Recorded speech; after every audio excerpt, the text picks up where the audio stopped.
पति एक जोड़ी 38 नंबर की हाई हील ले आता है, मगर पत्नी सुली का जूते का साइज तो 36 है। सुली सोचती है कि शायद पति से गलत साइज ले लिया गया होगा, मगर अगले दिन वह देखती है कि इंटरव्यू के लिए आई लड़की वही जूते पहने है। हैरानी तब और बढ़ जाती है जब सुली शूटिंग सेट पर अपनी मैनेजर को उन्हीं जूतों में देखती है।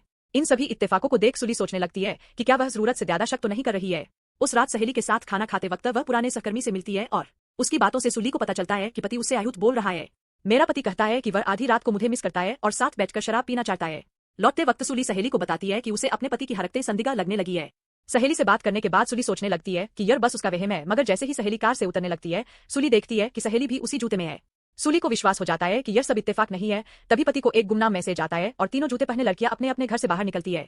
उस रात जब झांग शुआन लौट कर आता है तो कहता है कि वह एक इंपॉर्टेंट मीटिंग में गया था, मगर सुली उसकी बात तुरंत पकड़ लेती है। तुम्हारे शरीर से पूरी कस्तूरी की खुशबू है, मतलब लौटने से ठीक पहले ढेर सारा इत्र डाला है। सुली यह भी बताती है कि वह उस दिन भी झूठ बोलकर वो बॉस से मिलने गया था। तभी वो बॉस का फोन आता है और यह झूठ एक साजिश का हिस्सा निकला जो सुली को कुछ समय के लिए कंफ्यूज कर देता है। अगले दिन सुली सभी को डिनर के लिए बुलाती है। मैनेजर सुली और शुआन की फोटो लेती है। सोशल मीडिया पर एलपी कपल दिखाने का बहाना किया जाता है। खाना बनने से पहले सहेली कहती है कि उसके घर में पानी लीक हो रहा है। सुली सहेली की सुरक्षा के लिए शुआन को साथ जाने कह देती है। दोनों साथ सहेली के घर जाते हैं और वहां खुलकर इश्क फरमाने लगते हैं। लौटने के बाद वे सब साथ बैठकर खाना खाते हैं जैसे कुछ हुआ ही न हो। वो बॉस तो सुली और शुआन को आदर्श दंपति बताकर तारीफें भी करता है, मगर वह कॉल तो कब का प्लान किया गया था। सुली जब वॉशरूम जाने के लिए उठती है तो एक मैसेज आता है जो उसका शक दोबारा जगा देता है।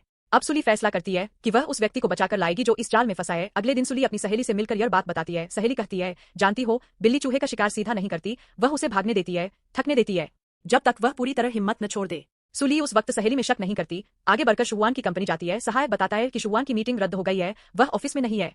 सुली सहायक की डायरी में देखती है कि झांग शुआन नाम से 2 नंबर सेव है, एक में नाम के बीच स्पेस है। सहायक कहता है कि स्पेस वाला नंबर बॉस का है, ताकि मोबाइल खो जाए तो सीधा नाम रिवील न हो सके।